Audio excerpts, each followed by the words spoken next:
Olá! Esse é o treinamento no protocolo de sepse para atendimento ao paciente que se encontra em uma unidade de terapia intensiva. Como vocês podem ver, existem algumas justificativas para que esse protocolo seja iniciado. Qualquer profissional que identifique a presença de critérios para a abertura do protocolo de sepse deve buscar este formulário que vocês estão vendo, impresso, e iniciar o preenchimento em 2 vias, ou seja, com uma cópia carbonada. Esse profissional pode ser um médico, um enfermeiro ou um técnico de enfermagem, um fisioterapeuta, enfim, qualquer pessoa que tenha condição técnica para identificar o risco de sepse.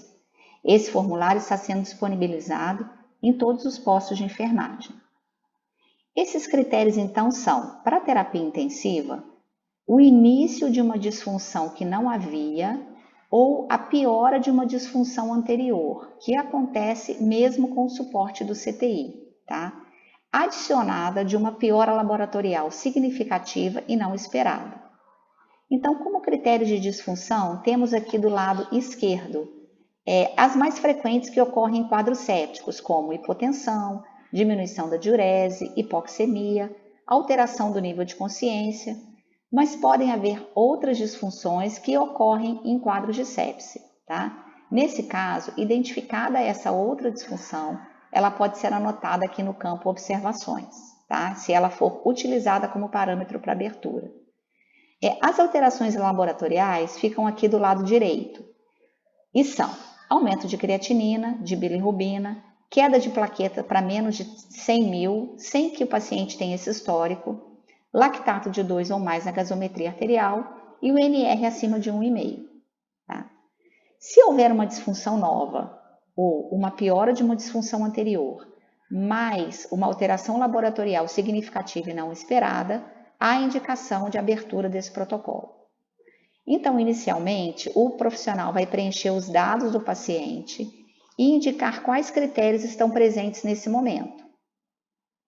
Se não for o médico que abre o protocolo, o profissional vai, neste momento, com essas primeiras partes preenchidas, vai entregar essa folha para o médico responsável pelo leito naquele momento. Então, o médico faz a avaliação clínica e, se houver a suspeita de sepse, ele vai continuar seguindo o protocolo. Né? Pode ser o caso de haver uma suspeita de um outro diagnóstico, né? O paciente pode apresentar um outro tipo de intercorrência, até mais grave, como uma suspeita de TEP, por exemplo. Se o médico entende que não é o caso de sepse, ele pode fechar esse formulário, carimbar e assinar. Nas observações no final, ele coloca justificativa de não ter seguido o protocolo. Não precisa de muito detalhe para isso, tá? Então, entendendo que o paciente pode ter um quadro de sepse, ele vai continuar preenchendo o protocolo e, nesse momento, ele vai levantar uma suspeita de foco e ele indica essa suspeita aqui na folha, tá? Juntamente com essa avaliação, nesse momento, a equipe multiprofissional deve estar mobilizada para que o paciente seja rapidamente atendido e tenha os materiais para cultura coletados em tempo hábil, né?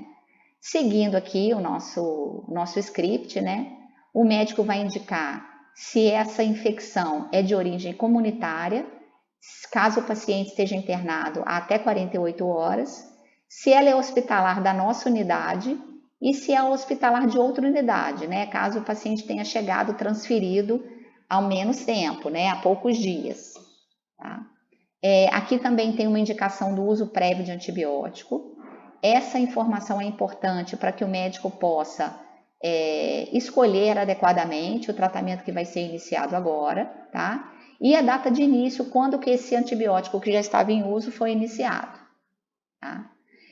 O atendimento ao paciente séptico engloba um intervalo de 6 horas. E nessas 6 horas, o paciente é avaliado a cada hora e essa avaliação é registrada, tá? As condutas da primeira hora, a gente chama de bundle da primeira hora. São as medidas mais importantes a serem tomadas no paciente com sepse, tá? Então, aqui, iniciando, a gente vai ver aqui a questão do acesso. Normalmente no CTI, o paciente já possui um acesso venoso, normalmente central, né? No caso de não haver, esse acesso deve ser providenciado.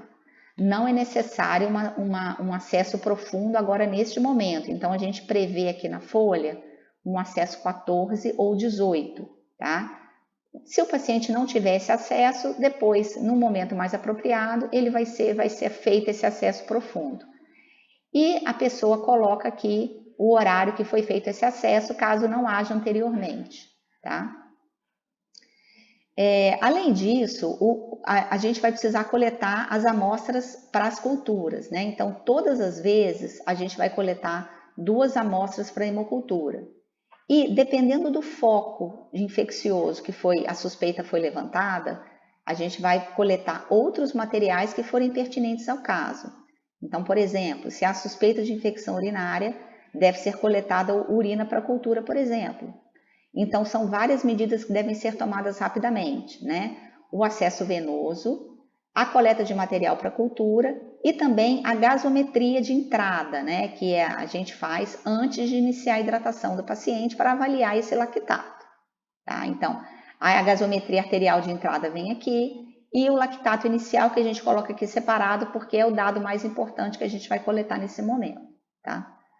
Aqui já na segunda folha, outros exames que são indicados para serem coletados também, né? Então, como hemograma, ureia, creatinina, eles estão previstos aqui, né? Então, assim que possível, o médico deve solicitar esses exames, mesmo que o paciente já tenha coletado os exames naquele dia, tá?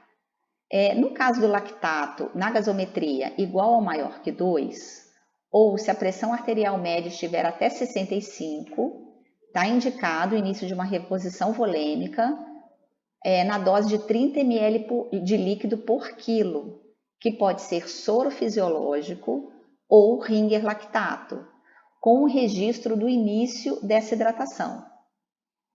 Essa é uma quantidade considerável de líquido e nem todos os pacientes vão tolerar esse volume. Caso não seja possível administrar essa dose, é necessária justificativa no campo observações no fim do formulário. Se não há contraindicação a esse volume, o médico deve hidratar nessa dose de 30 ml por quilo, com o objetivo de clareamento do lactato e normalização da pressão arterial, né? Assim, é lógico que o paciente está no CTI e algumas vezes até já está em uso de drogas vasoativas, né? Quando o paciente não está, não é necessário aguardar até o final da primeira hora para se iniciar o uso de drogas vasoativas. Isso pode ser iniciado a qualquer momento, a critério médico, né? Então, se o paciente não responder, a droga vasoativa vai ser iniciado, mas não é necessário aguardar um determinado período para esse início, né? Não existe um momento específico para introdução ou aumento da utilização da droga vasoativa. Essa decisão, ela pode e deve ser individualizada, né? Iniciada a hidratação e coletados os materiais para a cultura, a próxima medida é a administração de antibiótico de acordo com a política de antimicrobiano da unidade, que deve ser iniciado o mais rápido possível, né? Então, coletado o sangue para a hemocultura e os outros materiais para a cultura, o antibiótico já pode começar a correr, tá? Então, a partir de meia hora, a gente já pode, né, prever o início desse antibiótico, no máximo até 1 hora após a abertura do protocolo, esse antibiótico precisa já estar sendo administrado, né? No POP do protocolo de sepse, estão previstos alguns esquemas que podem servir de base para o médico para essa prescrição, tá?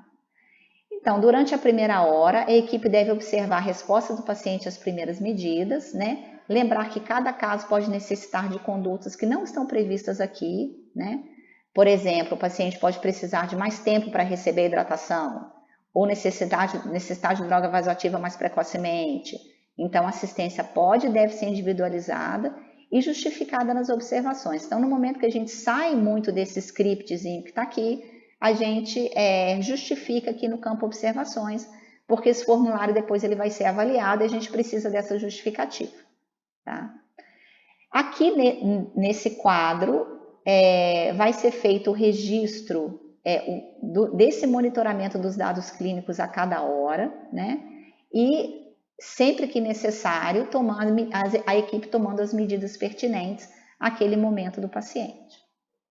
Então, encerradas as 6 horas de monitoramento, o formulário então é encerrado, Uma cópia fica no prontuário físico do paciente, a segunda deve permanecer com as coordenações de enfermagem e posteriormente elas vão ser encaminhadas ao Serviço de Controle de Infecção Hospitalar, que é a CCIH, que vai fazer as avaliações dos protocolos que foram abertos no CTI, né? Então, nunca esquecer de assinar, o médico assina, carimba, o enfermeiro assina, carimba, e esse prontuário, depois a primeira via vai para o prontuário físico do paciente. Então, é isso.